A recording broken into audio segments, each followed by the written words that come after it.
Hello everyone, welcome back to channel. നമ്മൾ ഇന്ന് discuss ചെയ്യുന്നത് അപ്രിസൈഡിങ് ഡ്രാമ ആൻഡ് തിയേറ്ററിലെ module 1 basic element of drama, അതുപോലെ ഹിസ്റ്ററി ഓഫ് ഡ്രാമ. ഇതിൽ നിന്ന് വരാവുന്ന ഇമ്പോർട്ടൻറ്റ് ക്വസ്റ്റ്യൻസും ഇമ്പോർട്ടൻറ്റ് ടോപ്പിക്കും ആണ് കേട്ടോ. നിങ്ങൾ നല്ലപോലെ ശ്രദ്ധിച്ചിരിക്കുക. നിങ്ങളൊപ്പം ടെക്സ്റ്റ് നിവർത്തി വയ്ക്കുക, അതോടൊപ്പം ഒരു നോട്ടും ഒരു പെന്നും കൂടി നിവർത്തി വയ്ക്കാൻ ശ്രമിക്കുക. ഈ ഒരു ടോപ്പിക്സ് നല്ല രീതിയിൽ പഠിച്ചു പോയാൽ നിങ്ങൾക്ക് നല്ല മാർക്ക് സ്കോർ ചെയ്യാൻ പറ്റും കേട്ടോ. അപ്പോൾ നമുക്ക് നേരെ ലേറ്റ് ആക്കാതെ വീഡിയോയിലേക്ക് പോവാം. അതിന് മുന്നേ ചാനൽ ആദ്യമായിട്ട് കാണുന്നവർ ഒന്ന് സബ്സ്ക്രൈബ് ചെയ്ത് സപ്പോർട്ട് ചെയ്യണേ. ഞാൻ ജസ്റ്റ് ആ ഒരു കീ പോയിന്റ്സ് മാത്രമാണ് നിങ്ങൾക്ക് സ്ക്രീനിൽ കാണാവുന്നത്. അത് അങ്ങനെ എഴുതി വെച്ച മാർക്ക് കിട്ടില്ല. അതെങ്ങനെയാണ് എഴുതേണ്ടത്, അതിൻ്റെ എക്സ്പ്ലനേഷനും അതിൻ്റെ കാര്യങ്ങളൊക്കെ ഡീറ്റെയിൽ ആയിട്ട് ഞാൻ പറയുന്നതാണ് കേട്ടോ. Okay, first question, what is hamartia? What is hamartia in tragedy? ഇപ്പൊ ഹമാർഷ എന്ന് പറഞ്ഞത് ഒരു ക്ലാസിക്കൽ ട്രാജഡിയാണ്. ഹമാർഷ എന്ന വേർഡ് കൊണ്ട്, ടേം കൊണ്ട് ഉദ്ദേശിക്കുന്നത് ഒരു ക്യാരക്ടറിന്റെ ഡിഫക്റ്റ് ആണ്. അതായത് ആ ഒരു ക്യാരക്ടറിന്റെ കുറ്റമോ അല്ലെങ്കിൽ ആ ഒരു ക്യാരക്ടറിന്റെ കുറവോ ആണ്. ഈ ഒരു കുറ്റം കൊണ്ടായിരിക്കണം ആ ഒരു ഹീറോനെ ഡൗൺഫോൾ സംഭവിക്കുന്നത്. അപ്പൊ അതാണ് ഈ ഒരു ഹമാർഷ എന്നുള്ള വേർഡ് കൊണ്ട് ഉദ്ദേശിക്കുന്നത് കേട്ടോ. ഹമാർഷ പറഞ്ഞ എന്താണ്, ഒരു ക്യാരക്ടറിന്റെ കുറ്റമോ കുറവായിരിക്കും, അതുകൊണ്ട് ആ ഒരു ഇതിൽ ക്യാരക്ടറിന് ഡൗൺഫോൾ സംഭവിക്കും. Tragic flow or defect of the character is the reason for the downfall of hero. Okay, ഇനി രണ്ട് എക്സാമ്പിൾ പറയേണ്ടത്, ഒതല്ലോ ഹാസ് എൻവി, ജലസി, അതുപോലെ മാക്ബത്ത് ഹാസ് ഓവർ ആംബിഷൻസ്. അപ്പോൾ ഇതൊക്കെ രണ്ട് എക്സാമ്പിൾ ആണ്, ജസ്റ്റ് ഞാൻ പറഞ്ഞേ ഉള്ളൂ. ഇനി നെക്സ്റ്റ് ആയിട്ടുള്ള question, what is catharsis in tragedy? അത് ഒരുപാട് ക്വസ്റ്റ്യൻ പേപ്പറിൽ റിപ്പീറ്റ് ചെയ്ത് വരുന്നതാണ് കേട്ടോ. കഥാർസിസ് എന്ന് പറഞ്ഞാൽ ഫേസ്റ്റ് നിങ്ങൾ എഴുതേണ്ടത് എന്താണ്, purification or purgation. PURGATION, purgation അല്ലെങ്കിൽ പ്യൂരിഫിക്കേഷൻ കേട്ടോ. അതാണ് ഫസ്റ്റ് ലൈനിൽ എഴുതേണ്ടത്. എക്സാമ്പിൾ പറയാം. ഇപ്പം നിങ്ങൾക്കൊരു സിനിമ, നിങ്ങൾക്ക് ആ സിനിമ ഭയങ്കര ഇഷ്ടമാണ്, പക്ഷെ അത് കണ്ടു കഴിഞ്ഞാൽ നിങ്ങൾ കരയുന്നത് നിങ്ങൾക്ക് ഉറപ്പാണ്. പക്ഷെ എന്നിട്ട് നിങ്ങൾ ആ ഒരു സിനിമ ഇരുന്ന് കാണും. അപ്പം എന്താണ്, നമുക്കറിയാം അത് കരയും എന്നുള്ളതാണ്, നമുക്ക് വിഷമം ഉണ്ടാക്കുന്നതാണ്. പക്ഷെ എന്നാലും നമുക്ക് ഇഷ്ടമാണ് ആ സിനിമ. അപ്പം ഒന്ന് റിവീൽ ചെയ്യും, നമ്മൾ അത് വീണ്ടും കാണും അല്ലേ. അപ്പം pleasure of pity and fear ആണ് കേട്ടോ കഥാരസ് പറഞ്ഞ ഫസ്റ്റ് പെർഗേഷൻ ഓർ പ്യൂരിഫിക്കേഷൻ, രണ്ടാമത്തെ pleasure of pity and fear. അപ്പോൾ ഈ രണ്ട് പോയിന്റ് ആണ് കഥാരസിൽ നിങ്ങൾ ഹൈലൈറ്റ് ചെയ്യേണ്ടത് കേട്ടോ.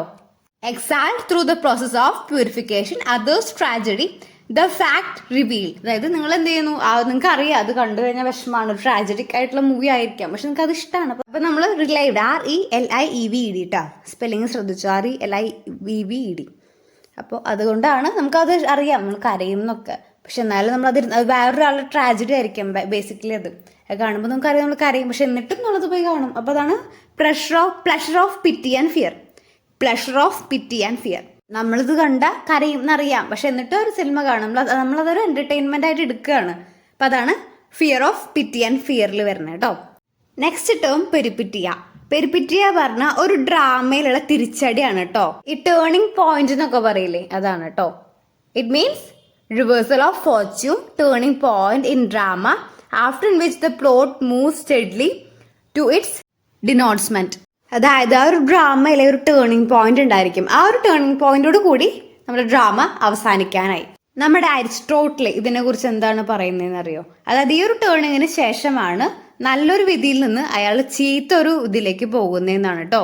Aristotle in this point has the shift of the tragic protagonist fortune from good to bad, which is essential to the plot of a tragedy.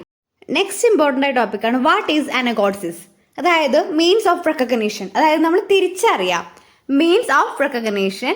അതായത് ഇപ്പം നമ്മൾ കുറേ ഇപ്പോൾ ലിറ്റററി വർക്കിലൊക്കെ കാണാം, അതായത് അച്ഛൻ മകനെ തിരിച്ചറിയുന്നു, അങ്ങനത്തെ ഓരോ കഥകളൊക്കെ അല്ലേ, അതൊക്കെയാണ് ഇതിൽ വരുന്നത് കേട്ടോ. Means of recognition.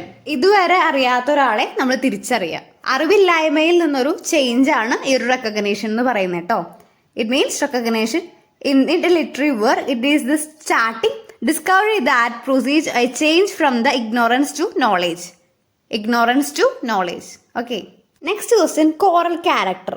എന്താണ് ഈ കോറൽ ക്യാരക്ടർ എന്ന് പറയുന്നത്? അതായത് ഒരു ഡ്രാമയിൽ ആ ഒരാൾ അതേ ഡ്രാമയിൽ നിന്നുള്ള വേറൊരാളെ കുറിച്ച് പറയാം. A person in the play itself speaking about the other character. A person in the play itself is speaking about the other character.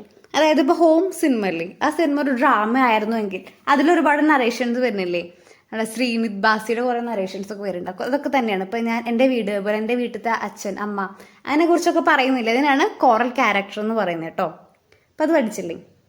A person in the play itself ഈ speaks about the other character. Next question ഒരുപാട് തവണ 2 mark question ആയിട്ട് ചോദിച്ചിട്ടുണ്ട് കേട്ടോ. Which are the 3 units stipulated in drama? അതേതൊക്കെയാണ്? Unity of action, unity of place, unity of time. ഏതൊക്കെ 3 unities? Unities of action, unities of place, unities of time. ഇത് 3 കേട്ടോ 3 unities വെച്ച് നിങ്ങൾ അപ്പോൾ എഴുതേണ്ടത്. ഇനി next question, what is climax in tragedy? അതായത് ഇപ്പോൾ ക്ലൈമാക്സ് എന്ന് പറഞ്ഞാൽ ദൃശ്യം സിനിമ അതിലില്ലേ ക്ലൈമാക്സ് നമ്മൾ വിചാരിച്ച പോലെ ഒന്നുമല്ല, പെട്ടെന്നൊരു റൈസിങ് ആക്ഷൻ ഉണ്ടായിരിക്കും, ഫോളിങ് ആക്ഷൻ ഉണ്ടായിരിക്കും. ഇപ്പൊ ക്ലൈമാക്സ് ചോദിച്ചാൽ നിങ്ങൾ ഈ ഒരു ഡയഗ്രാം വരയ്ക്കുക കേട്ടോ. നിങ്ങൾക്ക് ഇത് എക്സ്പ്ലെയിൻ ചെയ്യാൻ അത്ര കുറച്ച് ബുദ്ധിമുട്ടുണ്ട്, ഇത് എങ്ങനെയാണ് എഴുതേണ്ടതെന്ന് അറിയില്ലെങ്കിൽ ഇതൊന്ന് എഴുതി വെച്ച് നിങ്ങൾക്ക് കുറച്ചുകൂടി മാർക്ക് പെട്ടെന്ന് കിട്ടും കേട്ടോ. Exposition, rising action, climax, falling ആക്ഷനും റെസൊല്യൂഷനും. The point of highest emotional intensity and the turning point in the plot. Drishyam സിനിമയുടെ ഒക്കെ എക്സാമ്പിൾ ഞാൻ ജസ്റ്റ് നിങ്ങൾക്ക് മനസ്സിലാകാൻ വേണ്ടി പറഞ്ഞിട്ട് അതിൽ ഒരു ക്ലൈമാക്സിൽ അതായത് റൈസിങ് ആക്ഷനും ഫോളിങ് ആക്ഷനും ഒക്കെ എസ്പെഷ്യലി ഭയങ്കര ഡിഫറെൻ്റ് ആണ്. അപ്പം അതാണ് അതിൽ വരുന്നത്, ക്ലൈമാക്സിൽ വരുന്നത്. Turning point in the play that changes the protagonist fate. ക്ലൈമാക്സിന്റെ മുന്നേ ഒക്കെ നമ്മുടെ ആക്ഷൻസ് കൺട്രോൾ ചെയ്യണത് ആരാണ്? ഹീറോ ആണ് അല്ലേ. അത് കഴിഞ്ഞാൽ നേരെ തിരിച്ചാണ്, ആക്ഷൻസ് ആണ് ഹീറോയിനെ കൺട്രോൾ ചെയ്യണത്. ഓക്കെ, അത്രയാണ് ക്ലൈമാക്സിൽ വരണ്ടേ കേട്ടോ. ഇനി നെക്സ്റ്റ് ക്വസ്റ്റ്യൻ, ഡിനാൽമെന്റ് പറഞ്ഞത്. ഡിനാൽമെന്റ് അതായത് ക്ലൈമാക്സിന്റെ തൊട്ട് മുന്നേ സംഭവിക്കുന്ന ഒരു കാര്യമാണ് എന്ത്? ഡിനാൽമെന്റ് എന്ന് പറയുന്നത് കേട്ടോ. അപ്പോൾ എഴുതുക, it is the final moment in which there is resolution for any remaining conflicts in the plot. ഇതൊരു 2 മാർക്കിന് ചോദിക്കാറുള്ള ക്വസ്റ്റ്യൻ ആണ് കേട്ടോ. ഡിനാൽമെന്റ് എന്ന് പറഞ്ഞാൽ എന്താണ്? ഡിനാൽമെന്റ് എന്ന് പറഞ്ഞാൽ എന്താണ്? It is the final moment in which there is A resolution for any remain conflicts in the plot. Resolution എന്ന് പറഞ്ഞാൽ എന്താ? ഒത്തുതീർപ്പാക്കുക. അപ്പോൾ ആ ഒരു പ്ലോട്ടിലുള്ള എല്ലാ കോൺഫ്ലിക്റ്റും ഒത്തുതീർപ്പാക്കുക. റെസൊല്യൂഷൻ എന്ന് പറയുന്നത് ഒത്തുതീർപ്പാക്കുന്ന ഒരു ഇതാണ് ഡിനാൽമെന്റ് എന്ന് പറയുന്നത് കേട്ടോ. നെക്സ്റ്റ് ക്വസ്റ്റ്യൻ എന്താ? Define comedy. കോമഡി എന്ന് പറയുന്നത് സെറ്റൈറിക്കൽ ആയിരിക്കും അല്ലേ, അല്ലെങ്കിൽ എന്താണ്? തമാശ നിറഞ്ഞതായിരിക്കും അല്ലെ, ഹ്യൂമറസ് ആയിരിക്കാം. സെറ്റൈറിക്കൽ എന്നുള്ള വേർഡ് കൊണ്ട് ഉദ്ദേശിക്കുന്നത് ആക്ഷേപഹാസ്യം എന്നാണ് കേട്ടോ. ഹ്യൂമറസ് ആയിരിക്കാം അല്ലെങ്കിൽ സെറ്റൈറിക്കൽ ആവാം. കോമഡി എന്താണെന്ന് ചോദിച്ചാൽ നിങ്ങൾ എന്താ എഴുതുക? പേജ് നമ്പർ, ടെക്സ്റ്റിലെ പേജ് നമ്പർ 13 എടുക്കുക കേട്ടോ. Comedy in drama is a kind of play which is primarily intend to amuse us. അപ്പൊ എന്താണ്? നമ്മൾ തന്നെ രസിപ്പിക്കാനും, ഒന്നെങ്കിൽ ഹ്യൂമറിക്കൽ ആവാം അല്ലെങ്കിൽ ഒരു സെറ്റൈറിക്കൽ ആവാം. അപ്പൊ ഇത്രയാണ് നമ്മൾ കോമഡിയെ കുറിച്ച് ചോദിച്ചെഴുതുക കേട്ടോ. നെക്സ്റ്റ് ക്വസ്റ്റ്യൻ എന്താ? Who is A foil in A tragedy? അതായത് നമ്മളുടെ ഹീറോയെ താരതമ്യപ്പെടുത്തിയിട്ട് ഉയർത്തി കാണിക്കാനുള്ള ഒരു ക്യാരക്ടറാണ്. അതായത് ആ ഒരു ഫോയിൽ ക്യാരക്ടറിനെക്കാട്ടി ഗുണങ്ങളുള്ളത് ആരാ? നമ്മുടെ ഒരു പ്രൊട്ടഗോണിസ്റ്റിനാണ് എന്ന് കാണിക്കാൻ വേണ്ടിയിട്ടുള്ളത് ഒരു ക്യാരക്ടറാണ് ഫോയിൽ ക്യാരക്ടർ എന്ന് പറഞ്ഞാൽ. Foil is A character who contrast with protagonist.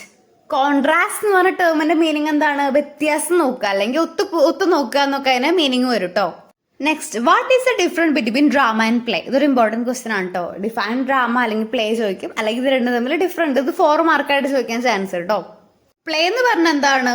നമ്മളൊരു ഡ്രാമ അത് സ്റ്റേജിന് മുന്നിൽ ഒരു പെർഫോമൻസ് എന്ന രീതിയെ അവതരിപ്പിക്കുന്നതിനാണ് പ്ലേ എന്ന് പറയുന്നത് കേട്ടോ. ഇനി ഡ്രാമ എന്ന് പറഞ്ഞാൽ എന്താണ്? അതൊരു ലിറ്റററി കമ്പോസിഷൻ ആണ്, അതായത് അതൊരു സാഹിത്യ രചനയാണ്. എന്തിനെ പറ്റിയിട്ടാണ്? ഇൻ ദ ഫോം ഓഫ് പ്രോസ് അല്ലെങ്കിൽ വേഴ്സ് കേട്ടോ. പ്രോസിന്റെയോ അല്ലെങ്കിൽ ഒരു വേഴ്സിനെയോ പറ്റിയിട്ടുള്ള അവരുടെ ഒരു ഫോമിലുള്ള ലിറ്റററി കമ്പോസിഷൻ ആണ് ഡ്രാമ എന്ന് പറയുന്നത് കേട്ടോ. പ്ലേ എന്ന് പറഞ്ഞാൽ എന്താണ് നമ്മൾ പറഞ്ഞത്? അതായത് ഒരു പെർഫോമൻസ് ഒരു ഡ്രാമാറ്റിക് ഫോമിൽ നമ്മൾ അവതരിപ്പിക്കുന്നതിനാണ് പ്ലേ എന്ന് പറയുന്നത്.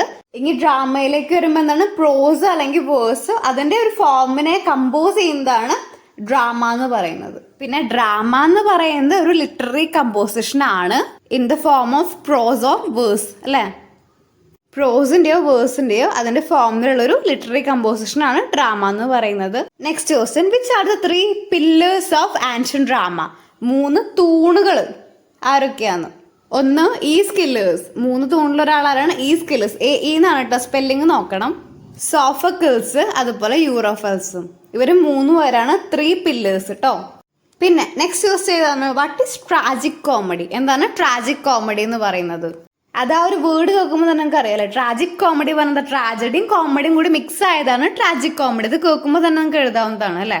ട്രാജഡിയും കോമഡിയും കൂടി മിക്സ് ആയതാണ് tragic comedy. Mixes of tragedy and comedy ആണ് ട്രാജിക് കോമഡി. അത് എന്തിൻ്റെയൊക്കെ മിക്സ് ആണെന്നും കൂടി എഴുതി വെക്കണം. ക്യാരക്ടേഴ്സ് ഉണ്ട്, തീംസ് ഉണ്ട്, പ്ലോട്ട് ഉണ്ട്. അപ്പൊ ട്രാജിക് കോമഡി നമ്മൾ പഠിച്ചു, ട്രാജഡിയും കോമഡി മിക്സ് ആയതാണ്. ഇതിൽ പിന്നെ ക്യാരക്ടേഴ്സ് ഉണ്ട്, തീം ഉണ്ട്, പ്ലോട്ട് ഉണ്ട്. പിന്നെ ഈ ഒരു ട്രാജഡിയിൽ വരുമ്പോൾ നമ്മൾ അപ്പർ ക്ലാസ്സസ് ആണ് കൂടുതലും കാണുക. പിന്നെ കോമഡിയിലേക്ക് വരുമ്പോൾ മിഡിൽ ലോവർ ക്ലാസ് ക്യാരക്ടേഴ്സിനെയാണ് നമ്മൾ കൂടുതലും കാണുക. ട്രാജിക് കോമഡിയിലേക്ക് വരുമ്പോൾ നമുക്ക് അവിടെ അതേപോലെ തന്നെ അപ്പർ ക്യാരക്ടറും അതുപോലെ മിഡിൽ ലോവർ ക്യാരക്ടേഴ്സിനെയും ഒരുപോലെ കാണാൻ പറ്റും കേട്ടോ. അപ്പൊ അതാണ് ട്രാജിക് കോമഡിയിൽ നിങ്ങൾ ഇത്രയും പോയിന്റ്സ് എഴുതിയിരിക്കണം, എന്നാലേ 2 മാർക്കിന് ചോദിച്ചാൽ അത് എഴുതാൻ പറ്റുള്ളൂ കേട്ടോ. Next question, write about miracle play. എന്താണ് മിറാക്കിൾ പ്ലേ? അല്ലെങ്കിൽ ചോദിക്കുക വാട്ട് ഈസ് മിറാക്കിൾ പ്ലേ? ഈ ഒരു മിറാക്കിൾ പ്ലേനെ നമ്മൾ സെയിൻസ് പ്ലേ എന്നും കൂടി വിളിക്കും കേട്ടോ. It is one of the 3 principal kind of vernacular drama of the Europe Middle Ages. നമ്മൾ ഈ ഒരു മിറാക്കിൾ പ്ലേനെ സെയിൻസ് പ്ലേ എന്ന് വിളിക്കും. പിന്നെ ഈ മിറാക്കിൾ പ്ലേയുടെ തീം എന്താണ്? അതായത് lifes of saints and martyrs. Saints എന്ന് പറഞ്ഞാൽ എന്താണ്? വിശുദ്ധർ. മാർട്ടേഴ്സ് എന്ന് പറഞ്ഞാൽ രക്തസാക്ഷികൾ. അപ്പൊ അതാണ് മിറാക്കിൾ പ്ലേയുടെ തീമായിട്ട് വരുന്നത് കേട്ടോ. ടെക്സ്റ്റിലെ പേജ് നമ്പർ 29 ഇതിന്റെ ആൻസർ ഉണ്ട്. ഒന്നാലും എഴുതിയെടുത്തോ. Lives of saints and martyrs. Saints പറഞ്ഞാൽ വിശുദ്ധരെ, മാർട്ടേഴ്സ് പറഞ്ഞാൽ രക്തസാക്ഷികൾ. അപ്പൊ ഇതാണ് മിറാക്കിൾ പ്ലേയുടെ തീം എന്ന് പറയുന്നത് കേട്ടോ. അത് ഇമ്പോർട്ടന്റ് ആണ്. പിന്നെ ഇമ്പോർട്ടന്റ് ആയ ഒരു ക്വസ്റ്റ്യൻ ആണ്, what are the central features of expressionism? എക്സ്പ്രനിസത്തിന്റെ ഫീച്ചേഴ്സ് എന്താണ്? അതായത് നമ്മുടെ ഫിസിക്കലായ കാര്യങ്ങൾക്ക് ഇമ്പോർട്ടൻസ് കൊടുക്കാതെ നമ്മുടെ ഇമോഷണൽ ആയ കാര്യങ്ങൾക്ക് ഇമ്പോർട്ടൻസ് കൊടുക്കുക. It represent the anonymous human type. നമ്മുടെ ഫീലിങ്സ്, ഇമോഷൻസ്, അതിനാണ് ഇമ്പോർട്ടൻസ് കൊടുക്കണേ. ഇനി ഈ ഒരു മൊഡ്യൂളിൽ നിന്ന് ഇമ്പോർട്ടൻ്റ് ആയ ക്വസ്റ്റ്യൻസ്, എപ്പിക് തിയേറ്റർ എന്താണ്, പിന്നെ പ്രോബ്ലം പ്ലേ, യൂണിവേഴ്സിറ്റി ബിറ്റ്സ്, ഇതൊക്കെ വളരെയധികം ഇമ്പോർട്ടൻ്റ് ആണ്. കോറസ്, അങ്ങനത്തെ ക്വസ്റ്റ്യൻസ് ഒക്കെ ഉടനെ തന്നെ ഞാൻ വേറൊരു വീഡിയോയിൽ അപ്ലോഡ് ചെയ്യുന്നതായിരിക്കും. അത് 4 മാർക്ക് 5 മാർക്കൊക്കെ ആയിട്ട് ചോദിക്കുന്നതാണ്. അതുകൊണ്ടാണ് ഇതെല്ലാം കൂടി ഒരു വീഡിയോയിൽ ചെയ്ത ലെങ്ത് വളരെയധികം ഓവറാവും. ഓക്കെ, ഇനിയും ചാനൽ സബ്സ്ക്രൈബ് ചെയ്തിട്ട് സബ്സ്ക്രൈബ് ചെയ്ത് സപ്പോർട്ട് ചെയ്യുക. നിങ്ങൾക്ക് യൂസ്ഫുൾ ആയ ലൈക്ക് ചെയ്യുക, ഷെയർ ചെയ്യുക, നിങ്ങളുടെ ഫ്രണ്ട്സിനൊക്കെ ഒന്ന് ഷെയർ ചെയ്യുക. ബെൽ ബട്ടൺ ഒന്ന് എനേബിൾ ചെയ്ത് കഴിഞ്ഞാൽ ഈ ക്വസ്റ്റ്യൻ പേപ്പേഴ്സ് ഡിസ്കസ് ചെയ്യുമ്പോൾ നിങ്ങൾക്ക് അത് അവൈലബിൾ ആയിരിക്കും കേട്ടോ.